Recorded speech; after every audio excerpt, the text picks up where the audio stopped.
All right, guys, welcome back into another NFL DFS video. My name is Eric Paulzine with 9 to 5 Sports. Going to be getting into the cash plays here for Week 5. But first, I do want to give a quick shout out to today's video sponsor, Sports Battle app. It is a daily fantasy sports prop-based app. If you go in there and download today for Android and iOS, use the promo code 925, spelled out 25, make a deposit of over $50 or more, you'll get $5 cash back, as well as their 100% match up to $100 as well. It's a great deal. Get out there and play it today. A lot of similar apps are out there. This one is my favorite currently. A bet that I like for the main slate is going to be Tyler Conklin over 3 receptions. I think that's pretty solid. The targets continue to be there for him. I should have had 5 receptions last week, had a couple of drops. So a strong prop bet there for you guys. But let's get into the cash plays right now. So I will start off with the quarterback position. Josh Allen does make a lot of sense. Yes, he's pretty much the highest owned projected player on the slate. And, I'm not saying you have to force yourself to play him, but there are going to be a lot of lineup paths in which you have salary left over to play him. Josh Allen at 8.2 isn't too crazily priced up. We saw last week be his worst week against the Baltimore Ravens, 24 DK points. That should have been his best matchup. But, he's went against 3 of the worst pass defenses thus far. He is partially the reason why they're some of the worst, but they have been able to get beat up via the passing game. I'm not taking that much into consideration with that Baltimore game. They played well, Baltimore did, and Josh Allen was still able to get to 24 DK points. That's great. He gets the Pittsburgh Steelers, a game in which they are 14-point favorites, okay? There are going to be touchdowns scored by the Bills. I think Josh Allen makes a lot of sense, but you guys will see I'm on Devin Singletary, so it does seem like one of those weeks in which we might be choosing between Devin Singletary or Josh Allen. For now, I like Josh Allen, but I've been finding myself paying down at quarterback. I really like Tom Brady in the matchup with the Atlanta Falcons. I really like the fact that all of his targets are back. You look at what they did the last 2 weeks as well. He's gotten 42 and 52 passing attempts. If he's going to be gaining over 40 passing attempts with all of his weapons back, that is something that highly intrigues me. That is something that I really like. That is something that you guys should really like. I think he will easily be able to get to 3x with this matchup with the Falcons. He's someone I'm going to be playing. And then, yes, there are going to be some decent value quarterback plays that you can go with. Honestly, I don't hate Ryan Tannehill as a pay down cash play. 3 out of the 4 weeks he's been, manageable, doable at this price point. He is just kind of a consistent player. Given the matchup with Washington, he should be able to get a couple of touchdowns. He should be able to get to 15 DK points. He should be a safe play. He's not someone that's really going to get to 25 DK points or anything like that. His one bad week was against the Buffalo Bills, a great defense. I don't hate Tannehill.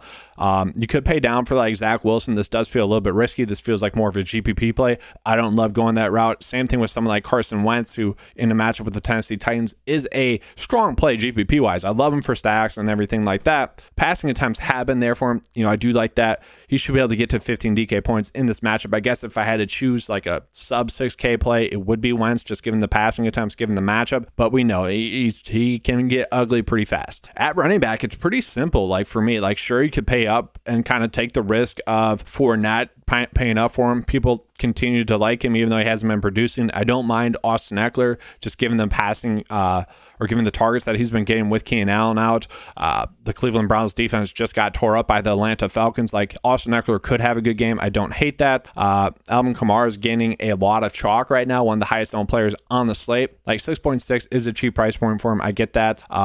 James Robinson is someone I don't hate, but seems like more of a GPP play. The matchup's great. The price point's a little bit priced up. And, he's a little bit game script dependent.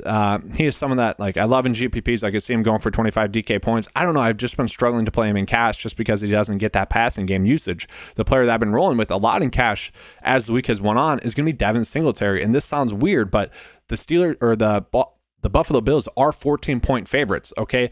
That should mean that they're going to be up in this game. That should mean that Devin Singletary is going to get a few more rushing attempts. That should mean that maybe Devin Singletary will get a rushing touchdown instead of Josh Allen because he hasn't had one yet. Devin Singletary has been used a decent amount in the passing game lately, okay? 11 targets 2 weeks ago, 5 targets last week. I like that, and especially with Jamison Crowder out, with Isaiah McKenzie most likely out, I think he'll still get those targets. Those targets should be locked in. So if we can get about 4 receptions in the passing game for about 6 DK points there, and then he could possibly score a touchdown, which the over and under would suggest, or the point spread would suggest, I think Devin Singletary makes a lot of sense at 6.1. So I've kind of been going with Devin Singletary instead of Josh Allen in my cash build. Then we got Stevenson here going against the Detroit Lions. I feel like he's a little bit safer of a play than is Damian Harris, although I do expect the Patriots to try to run the ball 35 plus times, like 40 times total. Like they are going to try to run the ball is what I would do, especially with that rookie quarterback. At the same front, the Detroit Lions probably know that as well, so we'll see. They haven't been able to stop the run just yet. Maybe they do this week, but I like Stevenson a lot. 5 targets each of the last 2 weeks, getting around 7 DK points in the passing game just over the last 2 weeks. I like that. He's also been an efficient runner the last 2 weeks as well, going against Baltimore and Green Bay. Matchups you can attack. I kind of expect that same production that he had against Baltimore in week 3. I kind of expect that this week. And at 5.5, that is something that still is intriguing to me. He's been gaining around 60% of the snaps as well. So if that continues, that's the big if. We never know for sure with the Patriots, but that should continue. He's a player that I really like. I think he will be a safe play on the slate. And then if we get news that David Montgomery is going to be out in this game, then I like Khalil Herbert a lot. And I hope we get this news because I want to play Khalil Herbert. Each of the last 2 weeks, he's gotten over 20 opportunities. He's looked good doing it as well. You get the Vikings defense, which is a plus matchup. He should be able to go out and get around 15 DK points. Do I think he's going to explode for like 20 DK points? Probably not. He'd probably need to score a touchdown, okay? But he's looked good. The Bears' rush offense has looked good as well. Khalil Herbert at 5.9 is a play that I really don't mind. If David Montgomery is out, it kind of seems like he could sit as well. So that's kind of why I'm bringing that up. So getting to the receivers, we do see Cooper Kupp. Like, sure, if you're going to afford to pay up for him, do it. It has been super safe and consistent. Like, you could easily play Cooper Kupp. He's one of the highest owned projected players on the slate, but it makes sense. Deebo Samuel is also one of the highest owned projected players on the slate. I don't really get that. He's only had one game over 20 DK points. That's a little bit worrisome to me. I would actually prefer Tyreek Hill in the matchup with the Jets. The offense flows through him. We've seen him get over 12 targets 3 out of the 4 weeks. And, they've been stellar performances there from Tyreek Hill. So if we are paying up for a receiver, I'd probably go Kupp and then Tyreek Hill. Okay, I'm not saying we have to do that, but I'm saying you could. I actually don't mind Mike Williams as well in this matchup with the Cleveland Browns. He should be able to get to around 10 targets, okay? With Keenan Allen out, I kind of expect him to force some targets Mike Williams' way, although I think we can pay down. I think that's huge. Like, sure, Marquise Brown, those targets are probably going to continue to be there for him. I get that. Chris Kirk, those targets are probably going to continue to be there for him. I get that as well. I've just been paying down because I think it's the safer route that we can go. Someone like Chris Godwin, I just love, who ran the second most routes last week in the NFL, played over 90% of the snaps, had 10 targets, and was productive, scoring 12.9 DK points. In the matchup with the Falcons, if I like Tom Brady, then obviously I'm going to like one of his pass catchers. I like Chris Godwin. AJ Terrell has been a pretty good kind of shutdown cornerback this year. Mike Evans is going to get AJ Terrell, so that should mean, not the whole game, but that should mean that Chris Godwin gets a little bit of a softer matchup. That should mean that Tom Brady is going to be targeting him a little bit more. And at 5.9 to get Chris Godwin, we can already tell that that's a value play right there. That is too cheap of a play. Curtis Samuel is another play that I like. Sure, he had a bad game last week, but he still saw 7 targets and was still able to score 7.8 DK points. Like, you weren't dead in the water with that. Obviously, other people would have to pick you up there, but not terrible. And I love the fact that he saw 7 targets still. And now you get Jahan Dotson out in this game. That should mean that that productivity is still going to be there for him. Now, the weird thing was he didn't get any rushing attempts last week. We'll see if that changes. It could. But at 5.8, to get a guy that's kind of been the focal point of that offense, to get a guy that's had 7 or more targets in every game thus far, to get a guy that's averaging 16 DK points with a safe floor, Curtis Samuel does make a lot of sense in a cash build. So Zay Jones is currently questionable. If he were to sit, I don't mind Marvin Jones. If Zay Jones were to play, I kind of like him a little bit more than Marvin Jones. You could go that route if you choose to. And I do want to touch on the Lions as well, because if St. Brown is going to be ruled out and he's currently listed as questionable, we have to wait and see if he plays. I don't think he's going to play, so I think that's going to open up some insane value here with Tom Kennedy. Now, yes, you could go Josh Reynolds, who's been, pretty solid as well, and his price point's pretty solid. But I like Tom Kennedy, the preseason stud. He saw 5 targets last week, was able to score 8.4 DK points, and saw 80% of the snaps. That's the key thing. With how banged up the Lions are, they're going to be forced to play Tom Kennedy, who was like a possession receiver throughout the preseason. If you're trying to find a value play, like maybe you're trying to afford to pay up for Josh Allen and Cooper Kupp, Tom Kennedy would be someone that I'm looking at to play. And then just starting off with TJ Hawkinson, yes, if you can afford to fit TJ Hawkinson into your builds, I'm not going to say like you need to, but it does make sense. 12 targets last week with all those guys injured. I would say that those targets are going to be there again, but also I could potentially see Bill Belichick trying to game script or game plan him out of the game, potentially. 4.9 is kind of high there, tight end wise, but he should be a solid play. Those targets should be there for him. And then other tight end plays that I still like Tyler Higbee, guys. been on him pretty much this whole season now. Just been solid. 90% of the snaps, keeps getting targeted a ton, keeps being productive.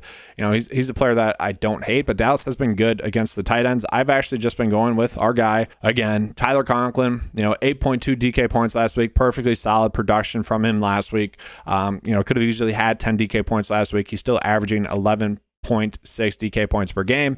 He did have 2 bad drops. Maybe that hurts his playing time a little bit, but he's still seeing 80% of the snaps. I think we can count on that.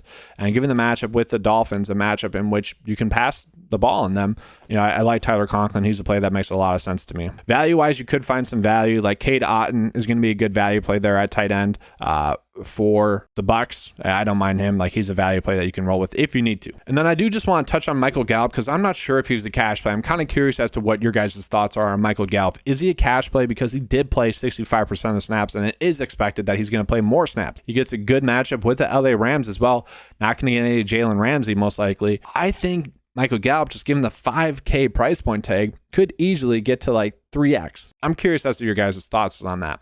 It might be, again, a little bit too cute, but I like him. And you guys are kind of seeing. I'm going with like the receiver number 2 approach with Gallup, Godwin, Curtis Samuel. We'll see, but I think he's very cheap for a guy that could and should have a huge game. Defensively, I really don't have a strong defensive play that I'm going with right now. I've kind of just been paying down and hoping that the Cardinals, don't go negative, just because I want to force my best players into my builds. And right now, that's just kind of the route that I've been going with. So trying to finish this build, I'm at a price point that I don't exactly love. And maybe that's where you do go out from the Cardinals. Like, you could go Chris Kirk. I'm fine with it. Getting targeted heavily, has a better matchup this week against Houston. Like, I'd be fine with that. It does feel like we're paying up a little bit too much for him. I do like Curtis Samuel as a cash play, as I mentioned. So you could possibly just go up defensively there. I hate doing this. A lot of people know this. I want to pay down at defense as much as possible so that I can get those points from a top end play, at the whatever position. Maybe we could upgrade the flex if we needed to. Like, let's say David Montgomery plays, that would make, Khalil Herbert a play that we can't be on, and then we'd have to make some adjustments. Maybe you could eat the chalk with Leonard Fournette. I don't particularly love that. We would have to find a different play. All right, so this would be an adjustment you can make. I don't love having Mike Williams and Austin Eckler in the same build, but this is pretty solid. Those targets should be there. We're getting a bunch of target hogs, and then we're going to get some probably safe production with everyone else. Like a decent cash build there for you guys for week 5. But that's all I have for you guys for this video. Hopefully you guys enjoyed it. If you did, please give me a like, subscribe. I do appreciate that. If you guys want to become a 9 to 5 member, the link is in the description below. It's $10 a month. Thanks for watching, guys. Let's have a good week. And as always, let's keep cashing.